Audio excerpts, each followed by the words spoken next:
Ce matin à la fraîche, j'ai décidé de m'attaquer un petit peu au jardin, donc de commencer à bien nettoyer, à couper tout ce qui a besoin d'être coupé, etc. Je referai un tout petit tour rapide juste avant qu'on parte. Mais là, voilà, on va essayer de tailler au maximum pour que quand les locataires soient là dans l'appartement, donc je le répète si vous ne suivez pas, que l'on met sur Airbnb, que l'on loue cet été quand nous on part en road trip. Voilà, qu'ils aient un jardin à peu près correct et que ça tienne sur toutes les vacances et toute la durée de la location.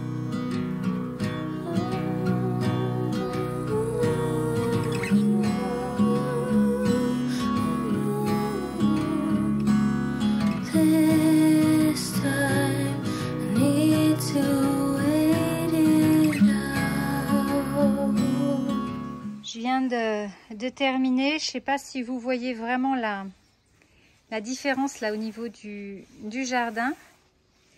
Là, François, il est en train de passer le balai sur la pelouse pour enlever toutes les feuilles et ce genre de choses. Mais c'est quand même clairement mieux. Ça, j'ai rempli deux gros sacs. Et je referai donc une petite coupe avant de partir. L'arôme a tendance à tomber. Je vais voir après là-bas au niveau de la cante. Enfin bon, c'est sûr que pendant 1 mois et demi de vacances, ça peut pas rester parfait. Mais au moins c'est bien. Ah, ma Fifi, t'as chaud là? Ben oui. Et ça, pendant que nous on travaille au jardin.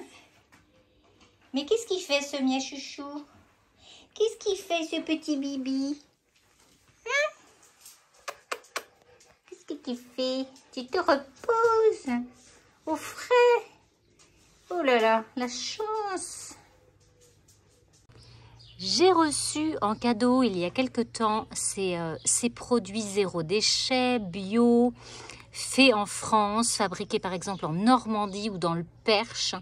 Et du coup, je les ai testés pour pouvoir vous faire un retour objectif. Avec les chaleurs, on aime bien se faire des glaces maison. Alors désolée pour la présentation, c'est peut-être pas extraordinaire, mais elle est délicieuse avec de la banane surgelée, du chocolat, de la purée de cacahuètes au Magimix et ça c'est cool avec un petit peu de lait végétal. Et là, je suis en train de tester une nouvelle recette. Et ma foi, ça a l'air bien appétissant. On va voir ce que ça va donner.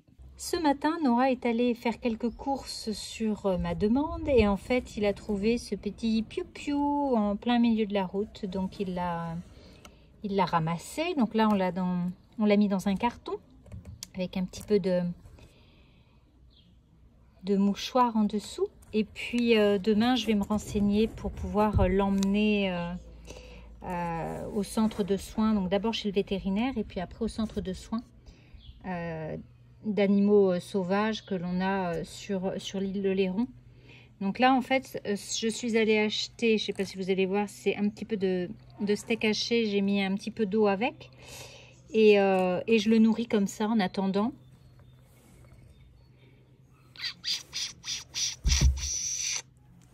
Voilà.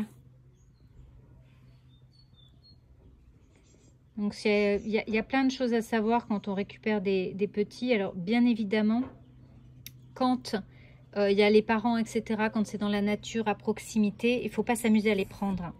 Vaut mieux les laisser. Là vraiment, c'est que sur la route, eh ben, le pauvre, ou la pauvre, j'en sais rien, elle n'aurait pas eu beaucoup de chance.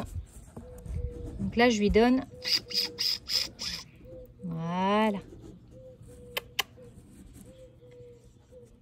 En attendant de l'emmener chez le vétérinaire et qu'elle aille dans le centre de soins. C'est pas trop mimi. Ce que j'aime aussi avoir quand on part comme ça en road trip, ce sont des cartes version papier.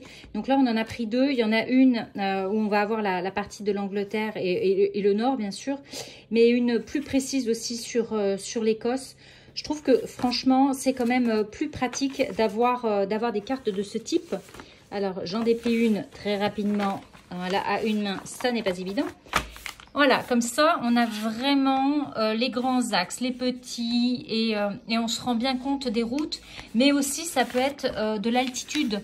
Par exemple, là, sur Cairngorms, excusez l'accent, peut-être qu'on a les altitudes qui sont notées et du coup, on se rend mieux compte de ce qui nous attend, en fait. Voilà. Donc, je suis contente d'avoir les cartes et ça me donne très envie de partir et de découvrir Édimbourg et tout le reste.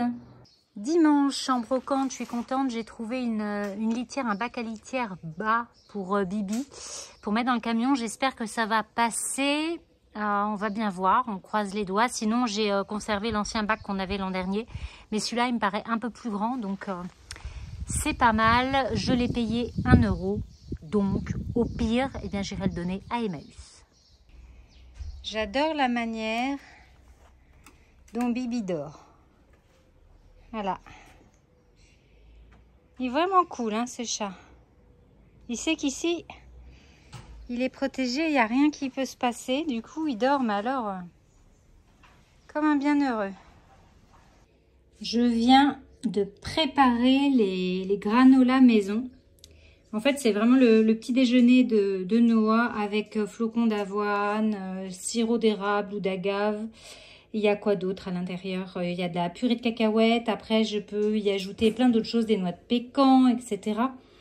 Donc, je vais mettre cuisson au four à 160. Et puis, après, je vais conserver dans des boîtes, une boîte hermétique. Ça, c'est important. Et puis ça se conserve pas mal de temps. Après, on peut y ajouter des petites pépites de chocolat. Enfin bon, on peut mixer avec des petits raisins secs, ce que l'on aime à l'intérieur. C'est vraiment un délice. Je suis hyper contente parce que ça représente des mois de travail. Et ben, je suis fière en fait. Je suis fière d'avoir été jusqu'au bout de ce projet, d'avoir passé du temps à photographier les recettes, d'avoir passé du temps à refaire les choses pour présenter. Et là, je l'ai entre les mains. Mon livre, mon livre de recettes. Alors, bien entendu, il était disponible en version e-book. Et bon nombre d'entre vous l'avaient déjà. Et vous avez reçu, je vous ai envoyé un mail avec la nouvelle version. Voilà, je vous ai ouvert la nouvelle version. Mais la grande nouveauté, c'est qu'en fait, vous pouvez commander le livre en version papier. Alors, il a une couverture souple. Il est tout petit. C'est un petit peu le côté minimaliste. Je trouve que c'est assez pratique. Moi, personnellement, j'aime bien quand même avoir les choses en version papier dans la cuisine. J'ai du mal à être sur les écrans et tout. Enfin, c'est pas trop mon trip. Mais voilà, donc je l'ai reçu hier et j'avais trop envie de vous le montrer.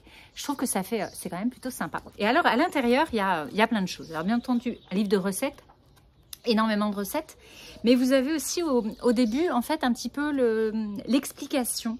L'explication et les 4 fondamentaux. Les 4 bases fondamentales du vivant. Donc, je vous parle de la respiration, je vous parle du sommeil, je vous parle de l'alimentation, de sortir des idées reçues. Et Dieu sait qu'il y en a dans l'alimentation. Enfin bref, je vous parle du matériel, de ce que moi j'utilise en cuisine. Et puis après vous avez les recettes. Voilà. Donc, ça, ce sont mes petites photos. Et puis, j'ai mis en page, j'ai mis des couleurs. Enfin voilà, j'ai fait en sorte que ce soit vraiment quelque chose qui fonctionne bien, je trouve.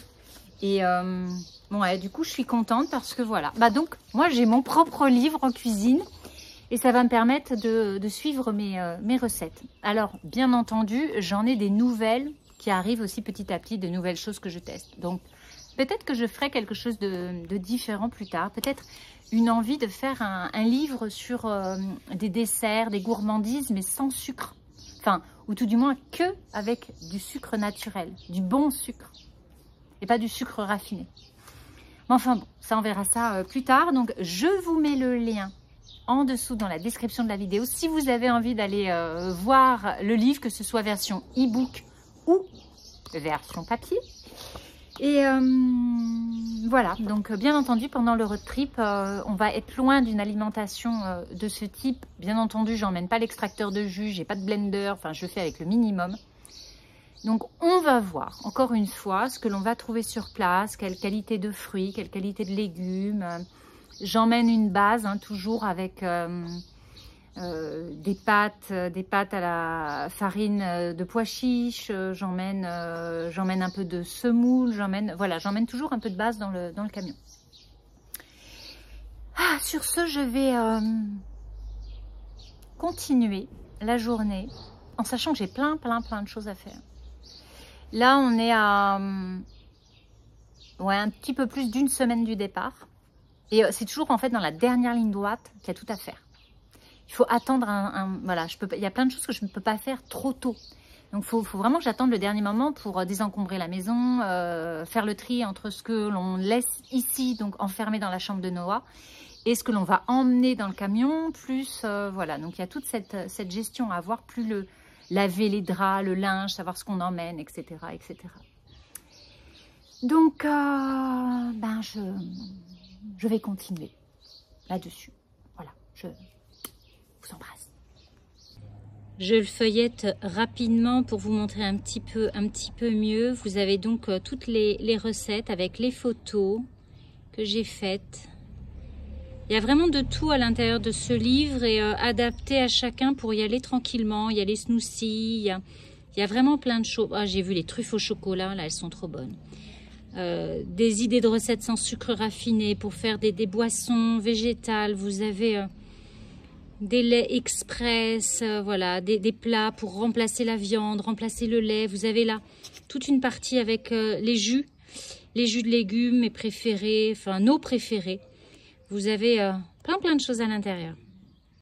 Désolée pour la lumière là, mais je garde les volets fermés pour la chaleur dans la chambre de Noah. Donc là, qu'est-ce que je fais en fait? Je suis en train de faire le tri dans ce que je vais laisser aux locataires. Alors ça, c'est la couette de Noah, couette. On a 2 couettes en fait pour lui. On peut lui mettre 2 couettes s'il fait vraiment frais en hiver pour éviter de mettre du chauffage. Donc ça n'est pas quelque chose que je vais prendre ni pour le road trip et qui est nécessaire pour la location. Et d'ailleurs, vous voyez que j'utilise des sacs compactors.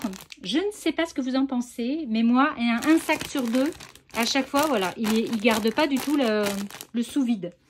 Celui-là, il l'a conservé, mais celui-là, pas du tout. Bref. Du coup, dans celui-là, en fait, je note toujours ce qu'il y a à l'intérieur du sac. Je trouve que c'est très pratique. Donc, j'ai tout relavé avant de mettre les draps à l'intérieur. Et donc là, j'ai bien les 2 parures de lit. La taille de notre lit, donc c'est 180 par 200. Parce que je laisse les draps pour la location Airbnb de l'été. Et puis, j'ai listé ce que j'ai dedans. J'ai bien les 2 housses de couette. J'ai bien 2 draps housses. J'ai bien 4 têtes d'oreiller. Et j'ai 2 protections d'oreiller également. Donc, je vais sortir ça de la housse. Je vais renifler pour voir si ça sent bon, si ça me semble propre ou pas. Et si jamais j'ai un doute, je relave complètement les draps pour proposer quelque chose vraiment de très propre aux locataires. Alors, ce que je voulais vous dire, c'est mon organisation au niveau de la location Airbnb. En fait, il n'y a pas de femme de ménage qui vient. Et en fait, on fait confiance aux personnes, aux locataires. Du coup, il y a un turnover au niveau des draps.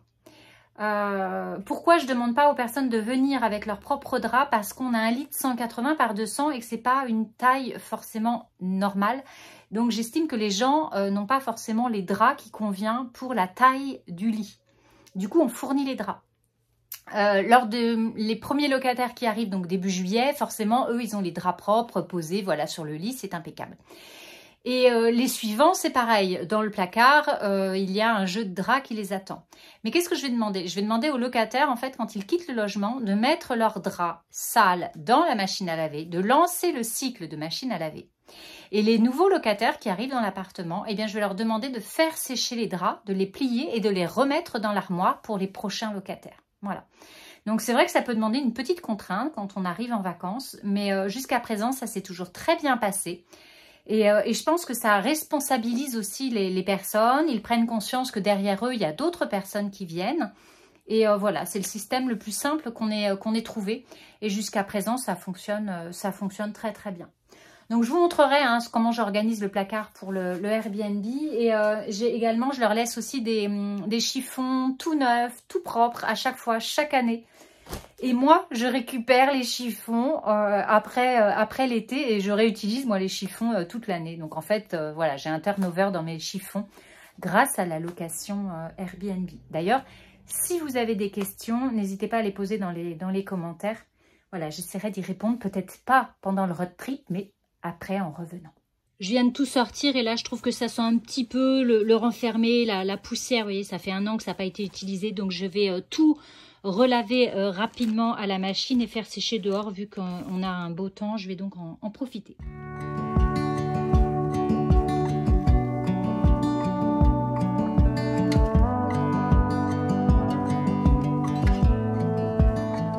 I saw the